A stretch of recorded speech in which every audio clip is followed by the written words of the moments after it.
Hi అండి. Welcome to Daksha vlogs. అందరూ ఎలా ఉన్నారు? ఈరోజు అయితే కనుక ఎంతో టేస్టీగా ఉండే పచ్చిమిర్చి అల్లం చట్నీ తయారు చేస్తున్నానండి. ఇది దోశల్లో కానీ ఇడ్లీలో కానీ చాలా బాగుంటుంది. ముందుగా ప్యాన్ పెట్టుకొని దాంట్లో తగినంత ఆయిల్ వేసుకొని అరకప్పు అల్లం తీసుకుంటున్నానండి. అల్లాన్ని బట్టి మనం మినపప్పు అయినా పచ్చెనపప్పు అయినా ధనియాలైనా తీసుకోవాలండి.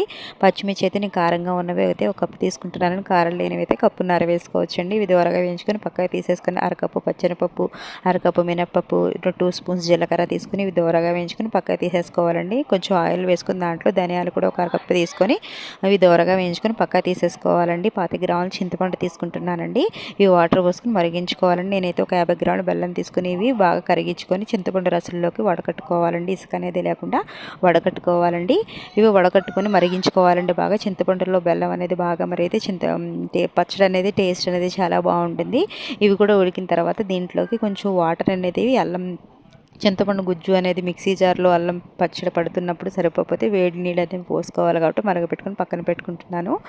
చింతపండు గుజ్జు సరిపోతే కనుక వేడి నీళ్ళు వేసుకొని మిక్సీ పట్టుకోవచ్చండి. తగినంత సాల్ట్ వేసుకొని మెత్తగా గ్రైండ్ చేసుకోవాలండి. అలాగ మెత్తగా గ్రైండ్ చేసుకున్న తర్వాత చింతపండు గుజ్జు కూడా వేసేసుకొని మెత్తగా గ్రైండ్ చేసుకోవాలండి. ఎంతో బాగుంటుంది, ఎంతో టేస్టీగా ఉంటుంది, సింపుల్గా అయిపోతుంది. దోశలోకి అయితే చాలా బాగుంటుందండి. ఇలా వేసేసుకొని మెత్తగా గ్రైండ్ చేసుకోవాలండి. వాటర్ అనేది సరిపోతే కనుక దీంట్లో కొంచెం మనం కరగబెట్టు మరిగించుకున్న వేడి నీళ్ళు కూడా వేసుకొని మిక్సీ పట్టుకోవడం ఎంతో టేస్టీగా ఉండాలని చట్నీ రెడీ అయిపోయింది.